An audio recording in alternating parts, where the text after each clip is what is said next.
Now we remember Justice Ruth Bader Ginsburg. That was the scene just moments ago as her casket was brought up the steps of the Supreme Court this morning, where she will lie in repose for the next 2 days. Her pallbearers, former clerks, more than 100 former clerks who served with Justice Ginsburg.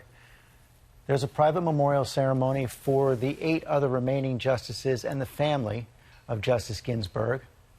Eulogy offered by Chief Justice John Roberts.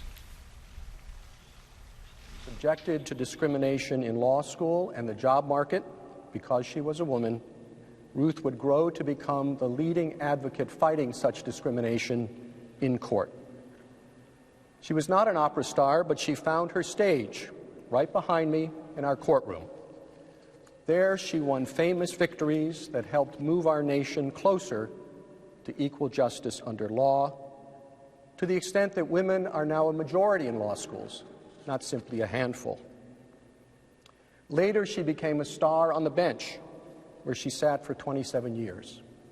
Her 483 majority, concurring, and dissenting opinions will steer the court for decades. Warm tribute there from Chief Justice John Roberts. Our chairman is at the court. You covered the court for so many years, and Chief Justice Roberts found the words to meet the moment. He did, and you could hear in Chief Justice Roberts' words, those of us who hear him every day or every time they have oral arguments, the emotion. He was very close to Ruth Ginsburg, as were all the justices who were there. And here this morning, they are preparing the Grand Plaza in front of the Supreme Court and those steps for a public viewing that will begin in just a while, 11 o'clock, all the way to 10 o'clock tonight. People are lining up down the block already, hundreds of them, socially distancing, because this place has become not just the place that she gave so much to the country, but a place where people have come to pay tribute, to say thank you, especially the children. You see the girls and the boys here. And as she went into the hall, those words, equal justice under law, over the doors, that is a summary of her life's work. Terry Moran, thanks very much. Kate Shaw, it's hard to overestimate the contribution Justice Ruth Bader Ginsburg made to American life as an advocate, as a justice on the Supreme Court. So many have compared her, saying she was the Thurgood Marshall of the women's rights movement.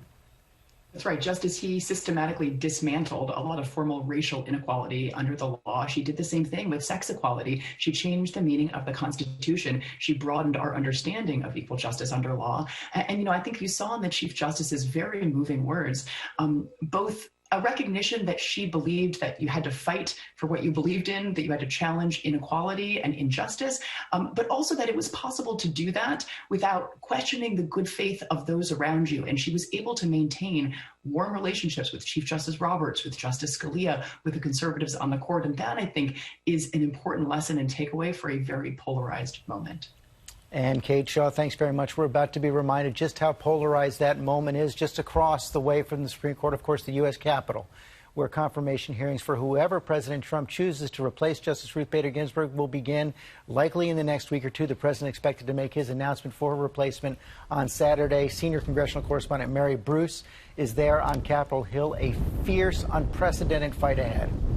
George, the fight to replace the seat began almost immediately upon the news of Ginsburg's death, and this fight has been moving very quickly. We have seen key Republicans lining up behind the president. Right now, it seems all but certain that Republicans will have the votes to confirm the president's eventual nominee. We know he is going to be announcing that pick on Saturday. Amy Coney Barrett, right now, we've learned, is at the top of that list. She's a religious conservative, a devout Catholic, and we do believe that we may see hearings here on whomever is the nominee on their confirmation in early October. The president making it clear he wants a vote by Election Day, now just 41 days away, George. First, there will be a memorial for Ruth Bader Ginsburg at the United States Capitol as well. She will go to the Capitol on Friday, lie in state, the first woman in American history to receive that honor. We're going to have full coverage of all that, of the confirmation hearings as well.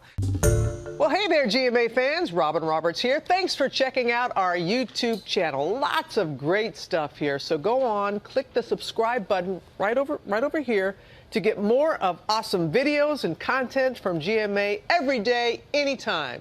We thank you for watching, and we'll see you in the morning on GMA.